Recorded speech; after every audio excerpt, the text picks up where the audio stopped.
दोस्तों, जिंदगी हमें हर दिन नए अवसर देती है, लेकिन क्या हम उन्हें पहचान पाते हैं? क्या हम समझ पाते हैं कि हर मुश्किल के पीछे एक मौका छुपा होता है? ये कहानी उन लोगों के लिए है जो सोचते हैं कि उनके पास समय नहीं है, संसाधन नहीं है, या शायद किस्मत उनके साथ नहीं है। याद रखें, सफलता उन्हीं को मिलती है जो मौके की पहचान करना जानते हैं और उसे पकड़ने का साहस रखते हैं। तो चलिए आज एक ऐसी प्रेरक कहानी सुनते हैं जो आपकी सोच बदल देगी और आपके अंदर छिपे उस जज्बे को जगाएगी जो हर मौके को सोने में बदल सकता है। क्योंकि मौका हर किसी के दरवाजे पर दस्तक देता है, बस आपको उसे पहचानना आना चाहिए। एक बार दो भाइयों की आपस में लड़ाई हो गई, जिसके बाद बड़ा भाई बहुत पछताया और अपने मन की निराशा को लेकर गांव के बुजुर्ग व्यक्ति के पास गया और कहा, मुझे कुछ ऐसा समझाइए जिससे हमारी कभी लड़ाई ना हो। बुजुर्ग व्यक्ति ने कहा, तुम मेरे साथ चलो। वह चल दिया। चलते चलते उन्हें एक कुत्ता दिखा, जिसे बुजुर्ग व्यक्ति ने छोटा पत्थर मारा। कुत्ता डर कर भाग गया, जिससे लड़के को कुछ समझ नहीं आया। फिर वह दोनों आगे गए। तब बुजुर्ग व्यक्ति ने कहा, रुक जाओ, यहाँ पर मधुमक्खी का छत्ता है। बुजुर्ग व्यक्ति ने एक छोटा पत्थर लिया और छत्ते में मारा। बहुत सारी मधुमक्खियां छत्ते से बाहर आ गई और बुजुर्ग व्यक्ति एवं लड़के को बहुत दौड़ाया, कई जगह काटा भी। बुजुर्ग व्यक्ति की इस हरकत से लड़के को बहुत हंसी आई, जिसके बाद उसने बुजुर्ग व्यक्ति से ऐसा करने का कारण पूछा। तब बुजुर्ग व्यक्ति ने बताया कि जब हमने कुत्ते को पत्थर मारा था तब वह अकेला था, इसलिए हमने उसे परेशान कर लिया और वह कुछ नहीं कर पाया। पर ये मधुमक्खियां हमेशा झुंड में रहती हैं, इसलिए लोग इनसे डरते हैं। यदि किसी ने इन्हें नुकसान पहुंचाने की कोशिश की तो यह उसे बहुत दर्द देंगी। यह होती है एकता की शक्ति। इसी प्रकार तुम्हें भी अपने भाई के साथ हमेशा रहना है, ताकि कोई उसे या तुम्हें अकेला समझकर नुकसान न पहुंचा सके। एकता में ही शक्ति है। निष्कर्ष, इस कहानी से हमें यह सीख मिलती है कि एकता में अद्भुत शक्ति होती है। जब लोग मिलकर साथ रहते हैं तो कोई भी उन्हें आसानी से नुकसान नहीं पहुंचा सकता है। इसलिए हमें एक दूसरे का साथ देना चाहिए। परिवार और समाज में एकता बनाए रखना जरूरी है, क्योंकि यह न केवल हमें सुरक्षित रखती है बल्कि हमारे रिश्तों को भी मजबूत बनाती है। एक बार दो मित्र अपने गांव तक जाने के लिए नदी को पार करने के लिए पहुंचे, जहां से उन्हें नाव में बैठकर नदी को पार करना था। दोनों मित्र नाव के आने का इंतजार कर रहे थे। उन्हीं के साथ एक बुजुर्ग व्यक्ति भी खड़े थे। दोनों लड़के आपस में बात कर रहे थे, जिनमें से एक लड़का बोला, जब तक मैं अपने जीवन में बहुत सारा पैसा नहीं कमा लेता और अपने सारे सपनों को पूरा नहीं कर लेता, तब तक अपने जीवन को सही से नहीं जीऊंगा, चाहे कुछ भी हो। तभी नाव आ गई और दोनों लड़के नाव में बैठकर जाने लगे। जब लड़कों ने बुजुर्ग से कहा कि बाबा आप भी चले, आप भी नाव का इंतजार कर रहे थे, तब बुजुर्ग ने कहा कि जब नदी का बहाव रुक जाएगा और नदी बहनी बंद हो जाएगी तब मैं नदी पार करूंगा। तब दोनों लड़के और नाव वाला हंसने लगा। फिर लड़के ने कहा, बाबा नदी कभी बहनी बंद नहीं होगी, मतलब आप कभी भी नदी पार नहीं कर पाएंगे। तब बुजुर्ग ने बताया, मैं तुम्हारी बातें सुन रहा था। इसी प्रकार तुम्हें भी सोचना चाहिए कि जीवन में चाहे जितना कर लो, पर हमें कभी नहीं लगता हम कामयाब हो गए हैं या यह जीवन जीने का समय है।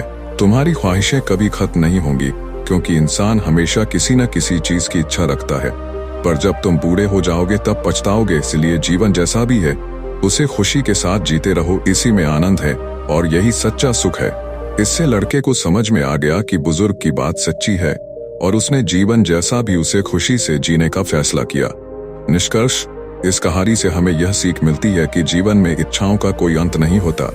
हमेशा किसी बड़े लक्ष्य के इंतजार में जीवन को टालने के बजाय वर्तमान में खुशी और संतोष के साथ जीना चाहिए। यही जीवन में खुश रहने का मूल मंत्र है। एक बार की बात है, एक मजदूर व्यक्ति चिकनी मिट्टी खोदकर अपने घर ले जा रहा था।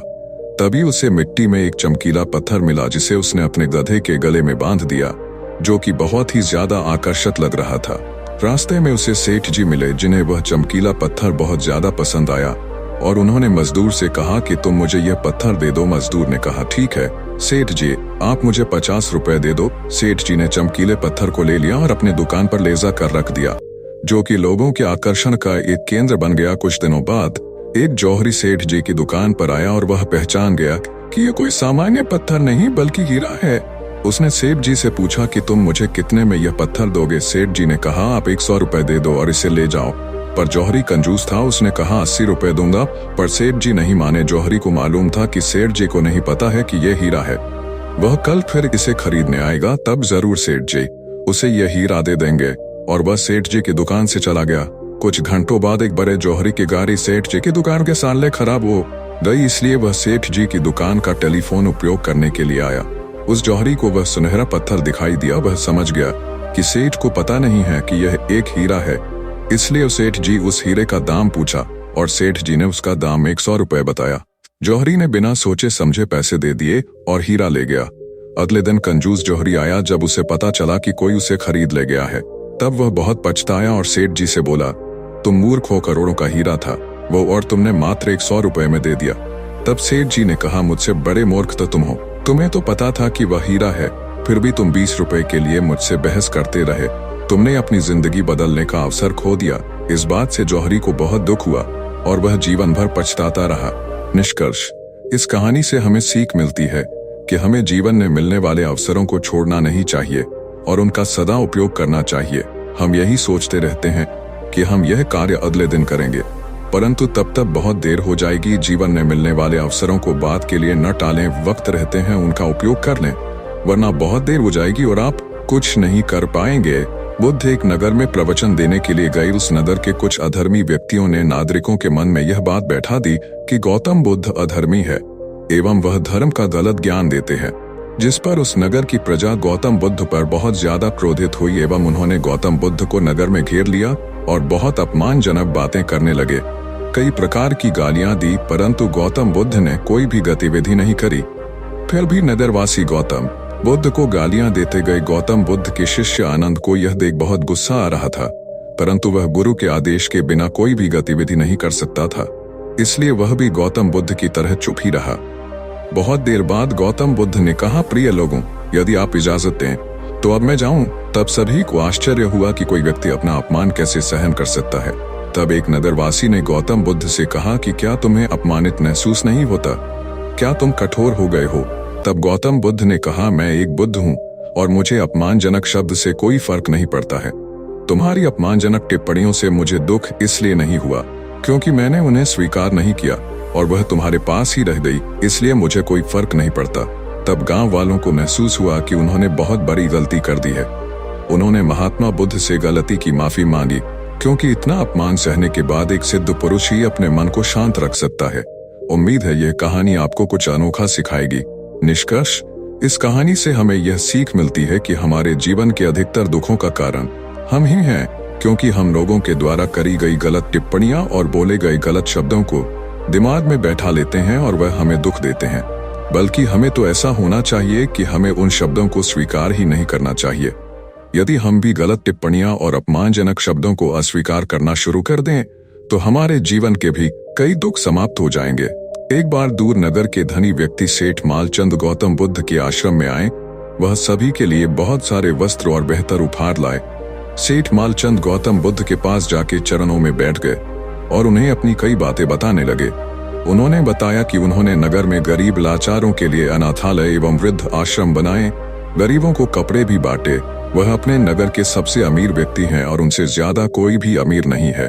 सेठ मालचंद की बातों से गौतम बुद्ध को महसूस हुआ कि सेठ मालचंद में घमंड है, जो कि गौतम बुद्ध को बिल्कुल भी पसंद नहीं आया। सेठ मालचंद ने कई ऐसी बातें कही जिससे साफ सब जाहिर होता था कि उनमें घमंड है। जब सेठ मालचंद गौतम बुद्ध को प्रणाम करके जाने लगे, तब गौतम बुद्ध ने सेठ मालचंद से कहा, तुम जो कुछ भी लाए हो वह यहीं पर छोड़ कर जाओ। जिस पर सेठ मालचंद ने हंसते हुए कहा, महात्मा, मैं आपके लिए जितने भी उपहार लाया था वह मैंने यहाँ पर रख दिए हैं, अब मेरे पास कुछ भी नहीं है। महात्मा बुद्ध ने कहा, हम सभी महात्मा है और सिद्ध पुरुष है, हमें तुम्हारे उपहारों से कोई लगाव नहीं है, बल्कि जो तुम में अहंकार है वह यहीं पर छोड़ कर जाओ, वह मेरे लिए सबसे बड़ा उपकार होगा। तब सेठ मालचंद को महसूस हुआ कि उनका अहंकार आश्रम में भी नहीं छुप सका। तब सेठ मालचंद ने महात्मा बुद्ध को मुस्कुराते हुए कहा कि हे महात्मा, मैंने आज से अहंकार त्याग दिया और अब मैं कभी भी अहंकार नहीं करूंगा। तब महात्मा बुद्ध ने कहा कि अहंकार वह अग्नि है जो व्यक्ति की भावनाएं और दूसरे के दुखों को समझने की शक्ति को खत्म कर देता है, इसलिए हमें अहंकार से बचना चाहिए, वह हमारे जीवन को बर्बाद कर देगा। निष्कर्ष, इस कहानी से हमें यह सीख मिलती है कि हमें सदा अहंकार से बचना चाहिए। अहंकार हमारे जीवन को बर्बाद कर देता है और हमारे प्रिय लोगों को हमसे दूर ले जाता है। अहंकार की अग्नि हमारे प्रत्येक रिश्ते को जला देती है और हमारे जीवन को बर्बाद कर देती है, इसलिए हमें अहंकार जैसी गलत भावना से दूर रहना चाहिए। एवं इससे बचने की पूरी कोशिश करनी चाहिए।